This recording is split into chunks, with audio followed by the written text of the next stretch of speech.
एक ऐसा गांव जहां सभी लोग इकट्ठा होकर पंडित के आने का इंतजार कर रहे थे, क्योंकि गांव के एक लड़की के अंदर प्रेत आत्मा आ गई थी। तभी पंडित जी पूजा करके बाहर आए। तब लड़की का भाई पंडित से कहकर उसे बचाने के लिए कहता है, लेकिन पंडित को पता चल जाता है कि प्रेत आत्मा लड़की के अंदर नहीं बल्कि उसी के अंदर है, और वह एक मुट्ठी राख को उस लड़के के ऊपर फेंक देते हैं, जिससे लड़का हवा में उड़ने लगता है। और देखते ही देखते पंडित जी के दूसरे हाथ में अग्नि प्रज्वलित होने लगती है। फिर पंडित जी उस अग्नि से लड़के के अंदर की पिशाचिनी शक्ति को बाहर निकालने लगते हैं। असहनीय पीड़ा होने की वजह से प्रेत आत्मा पंडित के कमंडल में चली जाती है, और पंडित उस कमंडल को लेके वहां से चले जाते हैं, जहां वह अपने एक शिष्य के पास जाकर उससे कहते हैं कि अब समय आ गया है। फिर उनके शिष्य को दिखाया जाता है, जो अपने मरे हुए बजरंगी की आत्मा को जिंदा करने के लिए जंगलों से इन पत्तियों को तोड़ लेता है। फिर वह उन पत्तियों को जलती हुई कटोरी में डालता है। पत्तियों के गल जाने के बाद वह उसे पी जाता है। इसे पीते ही उसके शरीर में बदलाव होना शुरू हो गया, जिससे वह और भी शक्तिशाली हो जाता है। यह सब देखकर उसके गुरु भी आश्चर्यचकित हो जाते हैं। आखिर कौन है यह बजरंगी और क्या हुआ था? पिछले पार्ट में हमने देखा कि अघोरी अपनी दिव्य शक्तियों की मदद से सब कुछ देख लेता है। फिर वह शैतान से कहता है, तू जिसे अपवित्र करना चाहता था वो कोई साधारण लड़की नहीं बल्कि कृष्ण के भक्तों में से एक देव कन्या थी। तब शैतान अघोरी से कहता है, अगर तुम मुझे ठीक कर दो तो मैं तुम्हें वह खंजर दे दूंगा, नहीं तो आप उसे भूल जाओ। ये कहकर शैतान जैसे ही अपने प्राणों को त्यागने वाला था कि तभी अघोरी ने एक दिव्य कवच से उसकी आत्मा को कैद कर दिया। फिर कई वर्ष बीत जाने के बाद एक दिन रुद्र अपनी गर्लफ्रेंड के साथ उस गांव में आता है। तब पंडित रुद्र और लड़की से उनका नाम और गोत्र पूछते हैं। लड़की का नाम और गोत्र सुनते ही पंडित काफी परेशान होकर वहां से चले गए। घर जाकर उन्हें पता चला कि जिस नक्षत्र में कृष्णा का जन्म हुआ था उसी नक्षत्र में इस लड़की का भी जन्म हुआ है। ये लड़की कोई और नहीं बल्कि कृष्णा का पुनर्जन्म है। इसलिए पंडित रुद्र से कहता है कि तुम्हारी दोस्त के ऊपर जान का खतरा है। कि तभी अघोरी अपने आदमियों को भेजकर उस लड़की को किडनैप करवा लेता है। लड़की को देखते ही शैतान की आत्मा उसे पहचान जाती है कि यह कृष्णा ही है जिसे उसने श्राप दिया था। शैतान की आत्मा उसे पाने के लिए लड़की के पास आती है, लेकिन अघोरी उसे रोक देता है और उससे अपने खंजर के बारे में पूछता है। तब शैतान ने अघोरी को उस खंजर के बारे में बताया कि वह मेरे पैर की जांघ में है। फिर अघोरी उस खंजर को लेकर शैतान की आत्मा को मार देता है।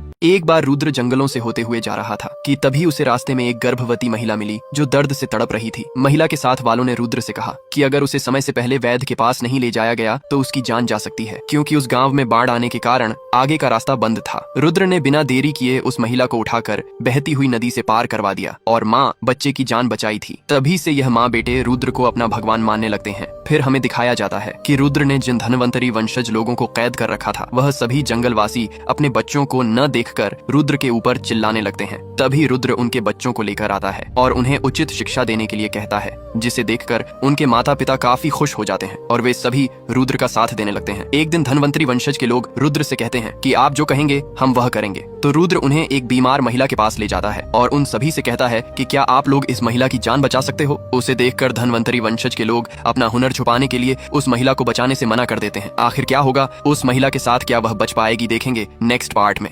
यह पंडित गांव वालों के साथ हनुमान जी की पूजा कर रहे थे कि तभी एक लड़का बजरंगी को बुलाने वहां पर आता है। जब बजरंगी उस बच्चे के साथ जा रहा था तभी अचानक उसके मुंह से खून की उल्टियां होने लगती हैं। ये सब देखकर धनवंतरी वंशज के लोग काफी हैरान हो जाते हैं और वह जल्द से दौड़कर बजरंगी को पकड़ते हैं और सभी लोग एक एक करके उसे ठीक करने के लिए अपने औषधियों को बनाने में जुट जाते हैं। ये देखकर बजरंगी के शिष्य और वहां पर आए पंडित जी भी हैरान रह जाते हैं। धीरे धीरे करके उन सभी ने एक औषधि की गोली बनाई और उसके रस को बजरंगी के मुंह में डाल दिया। फिर सभी अपने ईश्वर को याद करने लगते हैं। धीरे धीरे करके बजरंगी का शरीर ठीक होने लगता है। उसके बाद उन्होंने बजरंगी से बताया कि आपने गलती से जहरीली चीज खा ली थी। तब बजरंगी ने उनसे अपनी जान बचाने का कारण पूछा। तब उन्होंने बताया कि हम अपने भगवान को मरते हुए नहीं देख सकते हैं। इस पर बजरंगी ने कहा कि आप मुझे भगवान मानते हो और मेरी जान बचाने के लिए सभी एक हो गए। क्या तुम्हें उस बेजान महिला में कुछ नजर नहीं आता? आप लोगों का यह ज्ञान कई लोगों की जान बचा सकता है। उसके बाद सभी लोग उस महिला के घर की ओर जाकर कमरे को बंद कर लेते हैं और कुछ देर में वह महिला अपने पैरों पर चलती हुई बाहर आती है, जिसे देखकर सभी बहुत ही ज्यादा खुश हो जाती है। जब सर्वानंद ने तांत्रिक को देखा तो वह उसे पकड़ने के लिए दौड़ा, मगर वो तांत्रिक दूसरे रास्ते से निकल गया। फिर सर्वानंद पुलिस के पास गया। तब हवलदार उन्हें दूर जंगल से होते हुए एक छोटे से मंदिर में ले गया। यही मंदिर तांत्रिक के रहने का स्थान है, जहाँ थाल में रखे कुमकुम में कुछ फोटो पड़े हुए थे। फोटो सेल्वी संतोष और सरपंच के बेटे का है। वहाँ चौथा फोटो भी है जो कि शक्ति का है। अब उन्हें वापस जाते हुए तांत्रिक पेड़ के ऊपर से देख रहा था और उसके हाथ में इंस्पेक्टर की फोटो थी। जब सर्वानंद घर में रखा एल्बम देख रहा था तो उसे शक्ति के बर्थडे की तस्वीर दिखी। तस्वीर देखकर उसे पता नहीं क्या सूझा और वो सीधे उस जगह चला गया जहां लोगों का रिकॉर्ड रखा था। काफी खोजबीन करने के बाद उसे पता चला कि मरने वाले सभी लोग एक ही तारीख को पैदा हुए थे और उन लोगों में शक्ति और इंस्पेक्टर भी शामिल थे। लेकिन उन सभी लोगों में एक बात कॉमन थी कि सभी के शरीर पर एक निशान बना हुआ है। सर्बानंद ने डॉक्टर को सारी बातें बताई और शक्ति को दूसरे कमरे में शिफ्ट कर दिया और डॉक्टर को शक्ति का ध्यान रखने को कहकर वह इंस्पेक्टर को आगाह करने चला गया। इंस्पेक्टर भी तांत्रिक को पकड़ने में लगा था। इधर पंडित के रूप में दुष्ट बाघ ने घर में दस्तक दे दी। अब क्या होगा शक्ति के साथ, देखेंगे नेक्स्ट पार्ट में।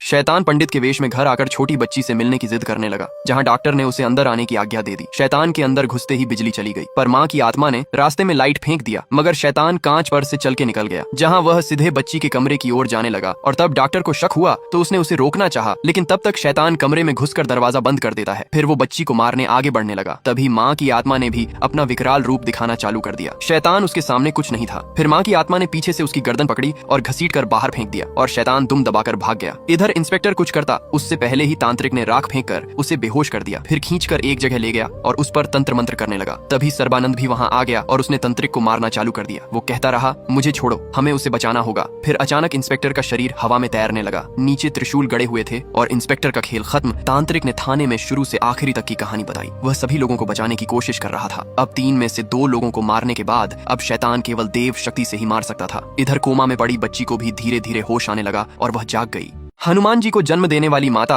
अंजनी देवराज इंद्र के दरबार में एक अप्सरा थी। वह अति सुंदर और चंचल स्वभाव की होने के कारण अक्सर देवराज इंद्र के सभा में नृत्य किया करती थी और इसके साथ ही वह भोलेनाथ जी की बहुत बड़ी भक्त भी थी। एक बार माता अंजनी ने अपने गुरु बृहस्पति को एक माला भेंट दी, जिससे प्रसन्न होकर गुरु ने उन्हें पुत्रवती होने का वरदान दे दिया। परेशान होते हुए माता अंजनी ने उनसे कहा, परंतु गुरुदेव, नियमों के अनुसार कोई भी अप्सरा किसी बच्चे को जन्म नहीं दे सकती है। इस पर गुरु ने कोई जवाब नहीं दिया। एक दिन माता अंजनी अपनी कुछ सहेलियों के साथ विमान पर घूम रही थी कि तभी उन्हें पृथ्वी पर एक तेज रोशनी दिखाई दी, जिसे देखने की उत्सुकता की वजह से वह पृथ्वी पर आई और धीरे धीरे उस तेज रोशनी की ओर जंगल में बढ़ती गई, जहां उन्हें एक दिव्य रोशनी के साथ एक वानर की आकृति दिखाई दी। उसे देखने की उत्सुकता में माता अंजनी ने वहां पर पड़े एक लकड़ी को खींच दिया, जिससे वहां पर तपस्या कर रहे ऋषि की आंख खुल गई। यह देखकर माता अंजनी काफी डर सी गई और उन्होंने क्षमा मांगते हुए ऋषि से कहा, हे महामुनि, मैंने यहाँ से निकल रहे तेज और एक वानर की आकृति देखी, जिसकी वजह से अनजाने में मुझसे यह गलती हुई। कृपया मुझे क्षमा करें। जिस पर नाराज होकर ऋषि ने माता अंजनी को वानरी होने का श्राप दे दिया।